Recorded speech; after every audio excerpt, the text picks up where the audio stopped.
It was the kind of morning that defined small-town America. Quiet streets, the smell of fresh-cut grass still lingering from Saturday chores, families just beginning to stir, coffee makers bubbling in kitchens, and out on those streets, the sound of wagon wheels rattling against the sidewalk. 12-year-old Johnny Gosch was doing what hundreds of paperboys across Iowa did every Sunday morning, delivering the Des Moines Register. But on this particular day, September 5th, 1982, something went terribly, irrevocably wrong.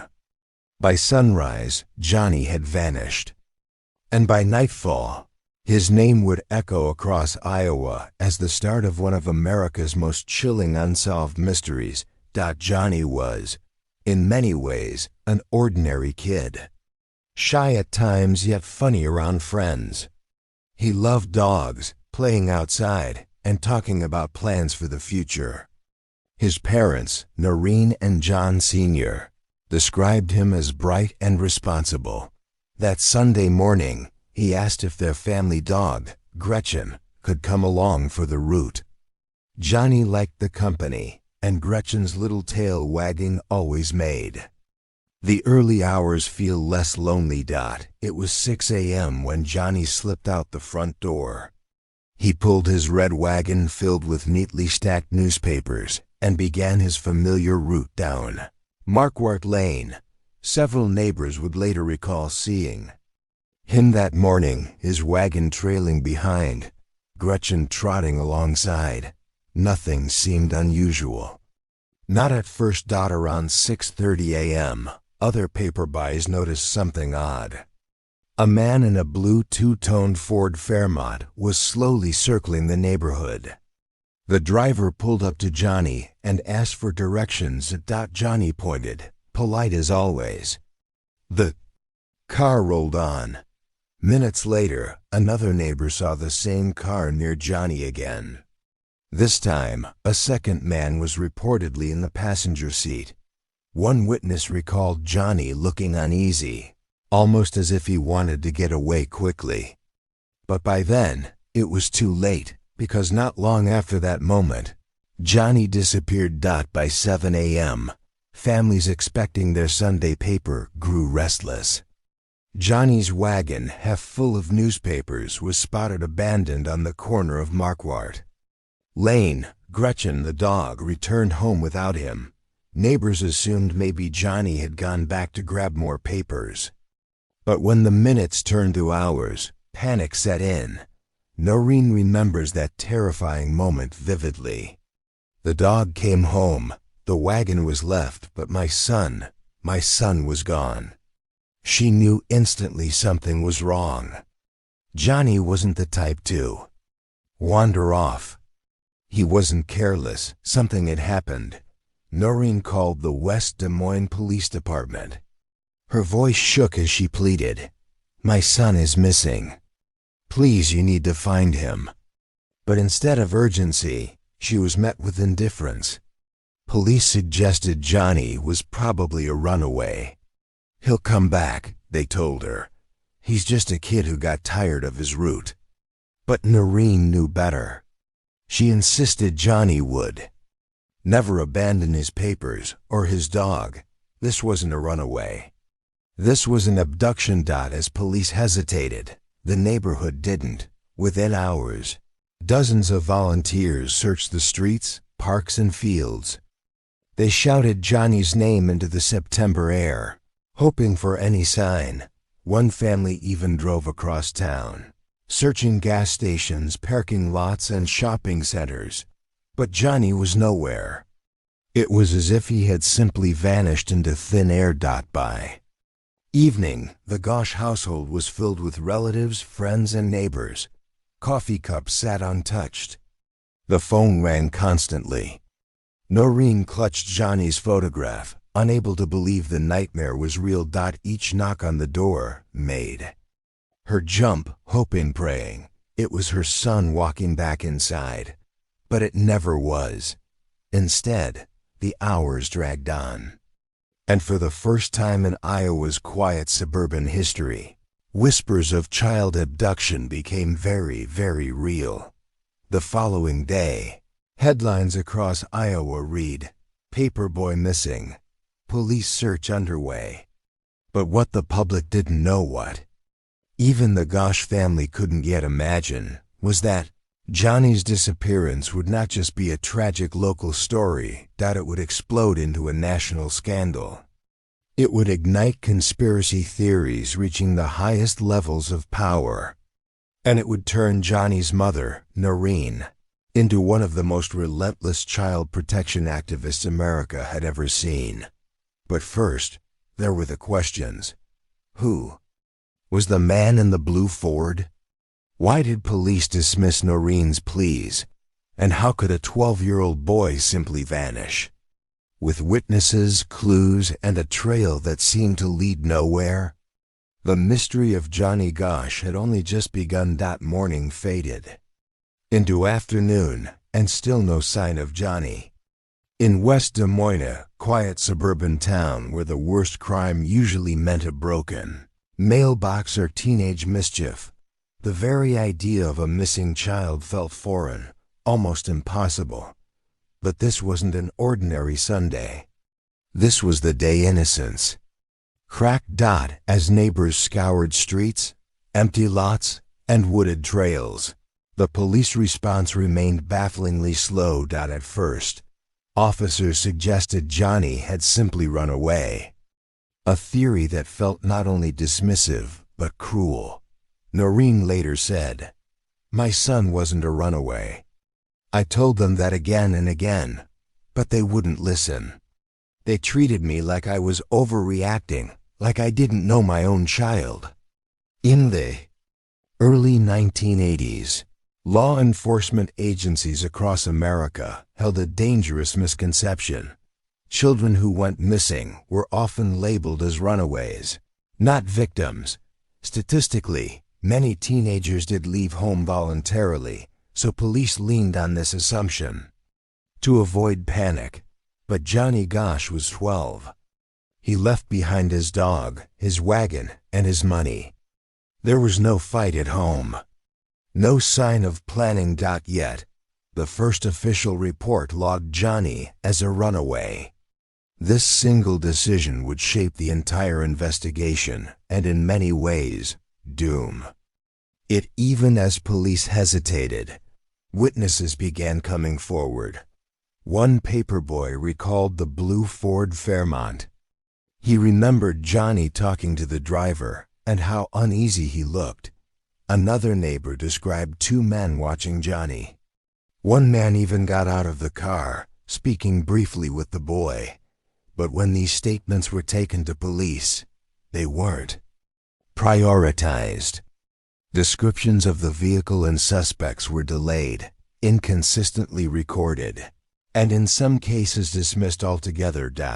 By the time composite sketches were created, days had passed. The trail was already cold. As hours stretched into days, the Gosch family's living room became command central. Phones rang constantly, with neighbors and volunteers offering to help search. Flyers with Johnny's photo were printed and stapled to telephone poles. The words "missing" glared from every corner of town, but inside the police station, progress was agonizingly slow. No roadblocks, no statewide alerts, no Amber Alert system. It didn't even exist yet. Noreen later said, "It was like we were screaming into a void. Nobody in authority wanted to hear us." Delay in alerting the public. It took days before police publicly admitted foul play was possible. Failure to secure the scene. Johnny's wagon, newspapers, and dog's trail were never properly examined as evidence. No immediate suspect list. Witnesses reported strange men and cars, but no bolos, "Be on the lookout," were issued in time. Lack of coordination. Local police resisted help from outside agencies, citing jurisdiction. Each failure compounded the nightmare. By the end of the first week, the Gosch family felt abandoned. not just by their son, but by the very system meant to protect him.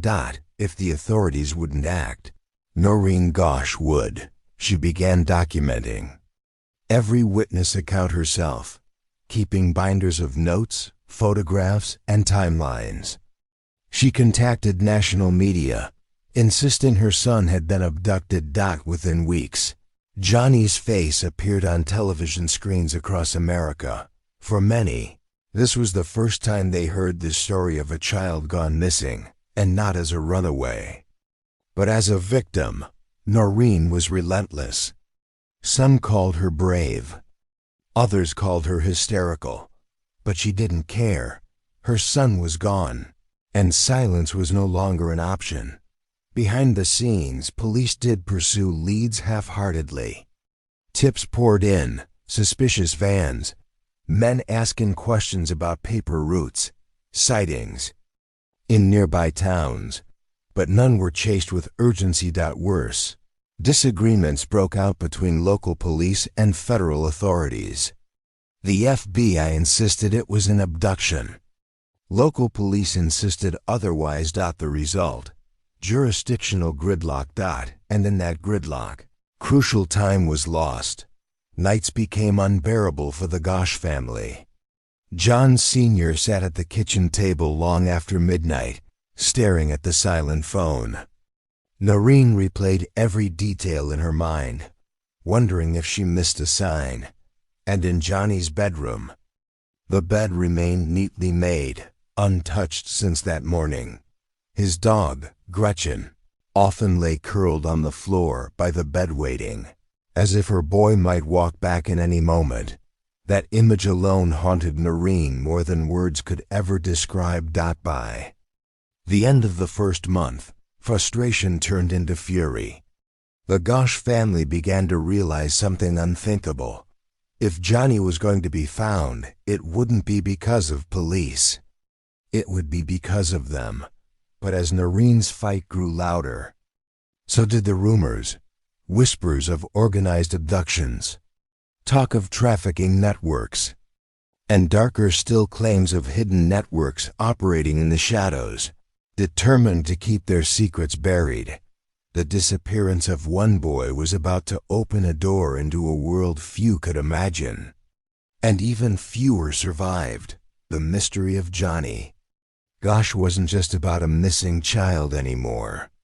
It was about a system ready to bury the truth.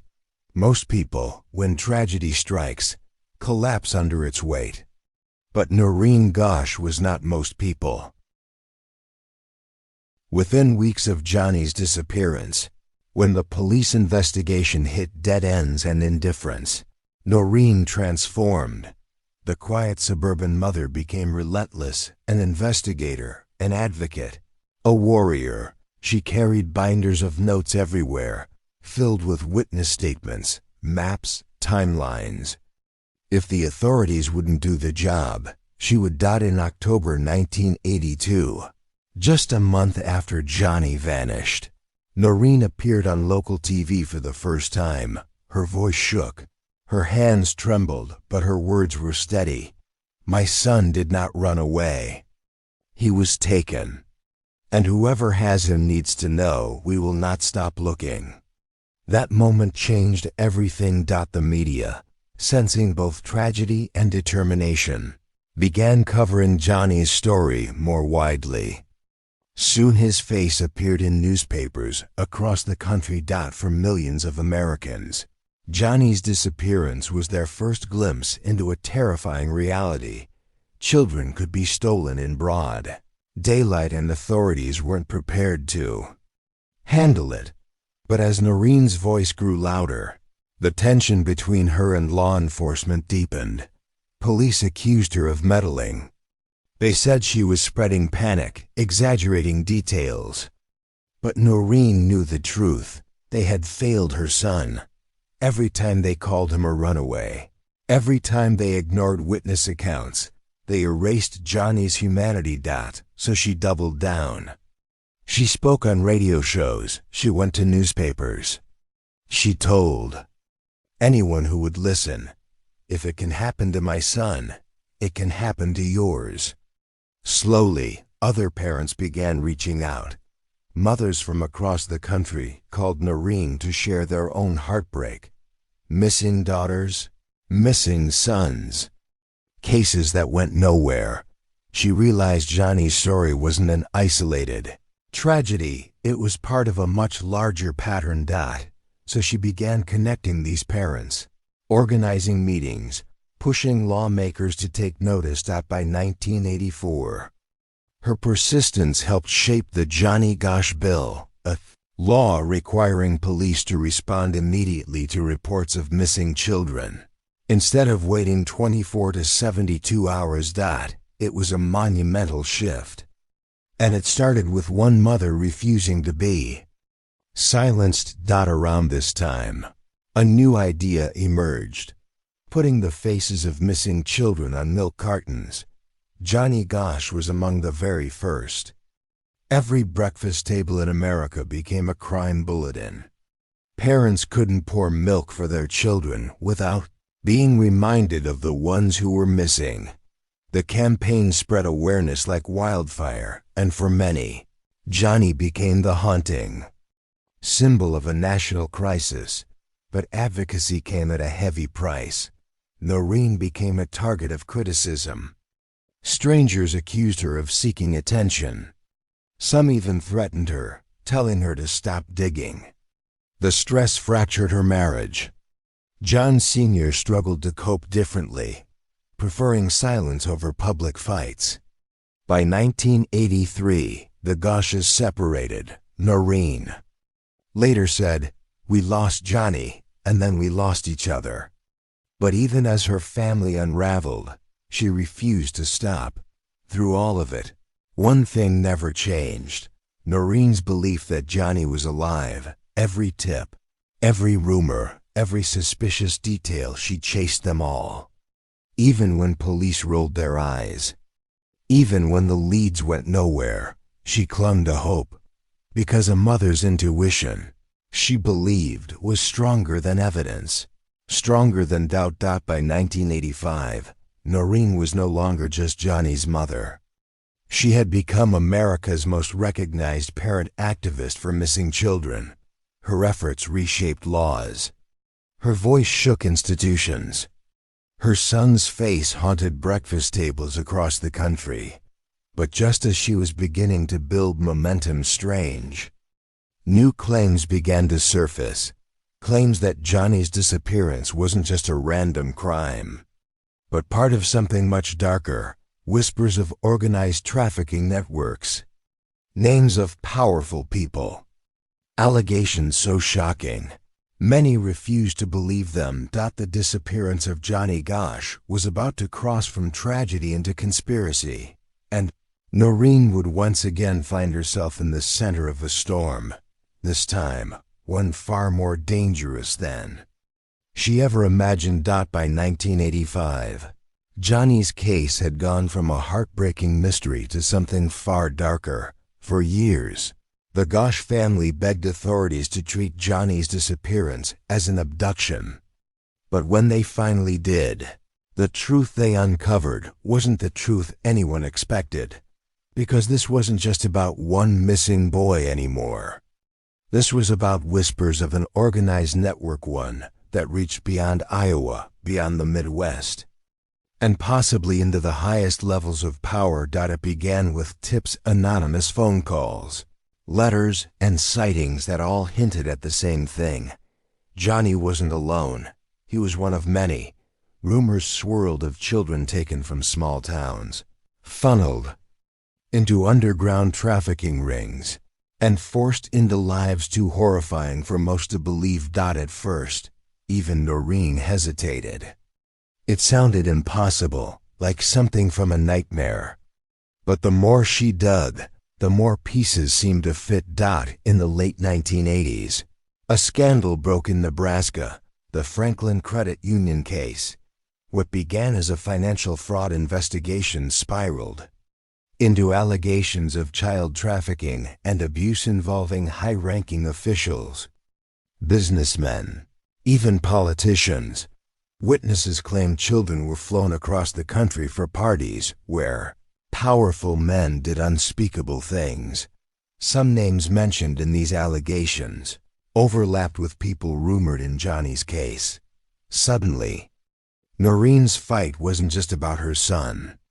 It was about exposing a network far bigger than anyone imagined. Mainstream outlets were cautious. Some reported cautiously on the Franklin case, but most dismissed it as conspiracy. But for Noreen, this was confirmation. She went on record, claiming Johnny had been taken by such a network. She accused authorities of ignoring evidence, of protecting the powerful. Some applauded her bravery.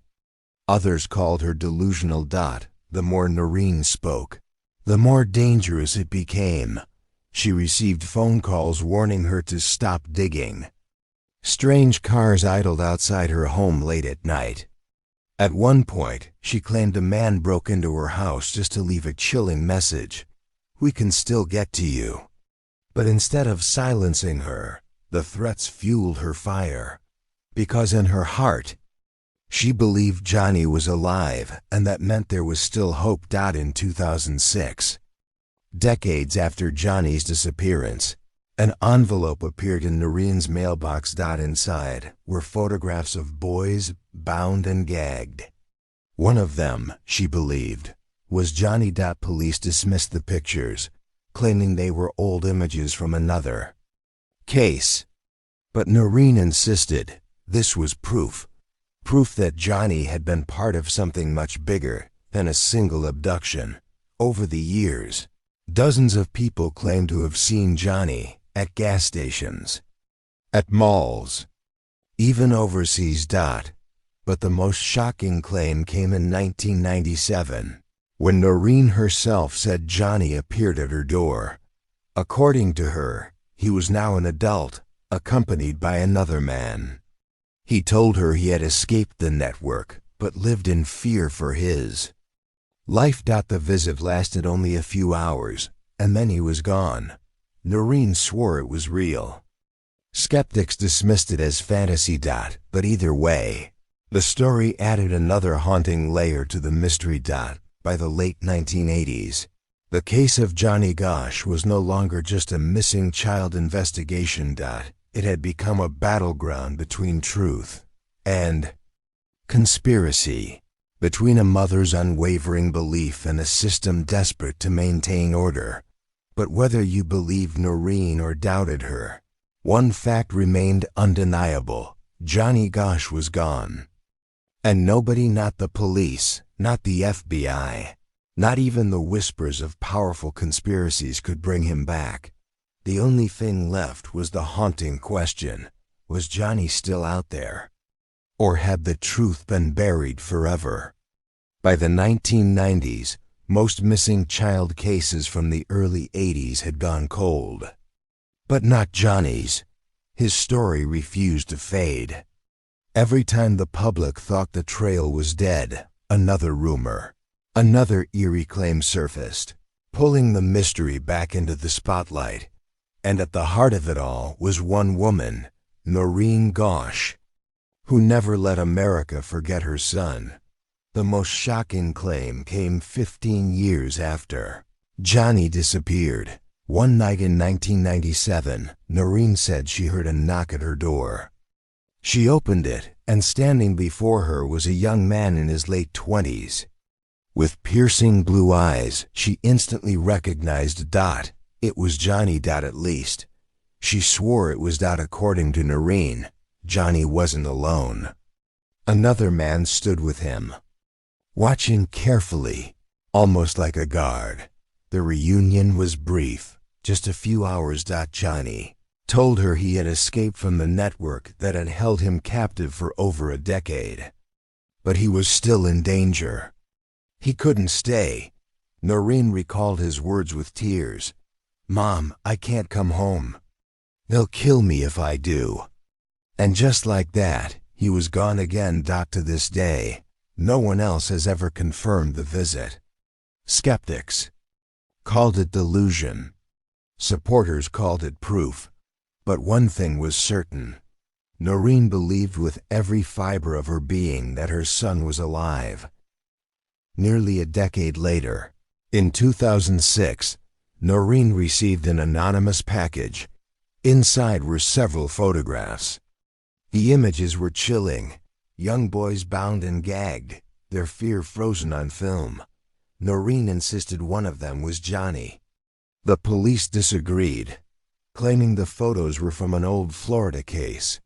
But the resemblance was undeniable. To Noreen, the message was clear. Someone out there wanted to remind her that Johnny had been taken and that he was never alone. Over the years, sightings poured in from across the country. A gas station attendant in Oklahoma claimed a nervous young man whispered, "I'm Johnny Gosch, please help," before being dragged away. A woman in Colorado said she saw a boy matching Johnny's description with two older men at a motel. Even truck drivers reported strange encounters at rest stops. Boys who looked like runaways but spoke of being trapped. None of these leads were ever proven, but they added fuel to the fire. What if Johnny was still alive, drifting between captivity and freedom, always a step away from rescue but never quite reaching it? For Noreen, every phone call, every sighting, every photograph was both hope and torment. Hope that Johnny was alive. Torment that she couldn't reach him. The world mocked her at times, calling her obsessed. But for Noreen, obsession was survival, because the alternative, believing her son was gone forever, was something she refused to accept. Even decades later, Johnny's case remained uniquely haunting because of these sightings. Unlike other missing child cases, his story refused to close. Every rumor reopened the wound. Every whispered sighting pulled the world back into his tragedy. And at the center stood a mother, holding on to faith when evidence failed. By the early 2000s, the name Johnny Gosch had become legend. A ghost story whispered at kitchen tables. A warning told to children, "Don't walk alone, or you could end up like Johnny." But for Noreen, it wasn't legend. It was life, because whether or not the world believed her, she would go to her grave insisting that Johnny came back to her, that her boy had lived, even if only in shadows. And yet, the ultimate truth remained locked away. Was Johnny truly alive, wandering unseen, forever hunted by his captors? Or had grief and desperation blurred the line between memory and imagination? As the years passed, only one thing grew clearer. The disappearance of Johnny Gosch would never be just another cold case. It had become one of America's most haunting mysteries, one with no ending the world could agree on. More than 4 decades have passed since Johnny Gosch vanished on that September morning in 1982. Children grew up, parents grew old, and the quiet streets of West Des Moines moved on. For the Gosch family, time never healed. It only carved deeper scars, because in their world, Johnny wasn't a memory, he was a wound that never closed. If there was one thing tragedy could not erase, it was Noreen's voice. Her relentless campaign for justice reshaped the nation's response to missing children. The Johnny Gosch Bill, passed in multiple states, required law enforcement to act immediately when a child went missing. No more dismissing disappearances as runaways. No more waiting 24 hours. It was a simple change, but it saved lives.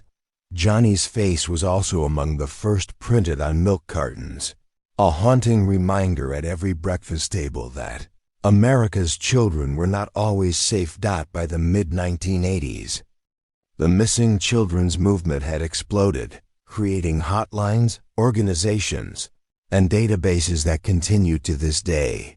Johnny Gosch became the catalyst for it all. Even decades later, Noreen never wavered. She testified before Congress.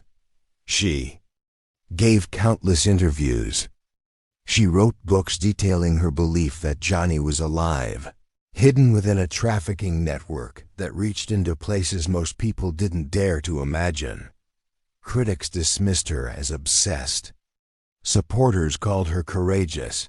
But no matter the pukazam or the opinion, no one could deny one truth. Without her voice, Johnny's story and the stories of countless other children might have been forgotten. Yet with every passing year, the mystery only deepened. Was Johnny truly alive in 1997 when he allegedly returned to Noreen's doorstep? Were the photographs mailed in 2006 real proof or cruel hoaxes? Did powerful networks bury the truth? Or was it all grief and desperation shaping belief? The case remains unsolved. No body, no conviction, no closure. Just shadows, whispers, and a trail that always seems to fade before it leads anywhere. For parents across America, Johnny Gosch became a symbol of what could happen in the blink of an eye. He was the paperboy who never came home. The boy whose disappearance shattered the illusion of safety in small-town America. Every time a child is warned not to walk alone, every time a stranger's car slows on a quiet street, Johnny's ghost lingers in the background. In one interview, Noreen said something that still chills anyone who hears it. I may never find Johnny, but if by speaking out I can save even one other child, then my son's suffering was not in vain. It was the voice of a woman who had lost everything, yet gave everything back to others. Today, Johnny Gosch's case remains officially unsolved. But his story is far from forgotten. It lives in every missing child poster. It echoes in every parent's fear. And it lingers as one of America's most haunting mysteries. Because the truth about Johnny Gosch isn't just about what happened that morning in 1982. It's about what America lost that day. Its innocence, its trust, and the illusion that children were always safe in their neighborhoods. And so, more than 40 years later, the question still lingers like a ghost over Iowa. What happened to Johnny Gosch? Did he live in shadows, always a breath away from freedom? Or was his story silenced long ago, buried beneath lies, power, and fear? Perhaps we will never know. But one thing is certain: America will never forget the boy with the wagon, the dog at his side, and the promise of a Sunday morning that never came.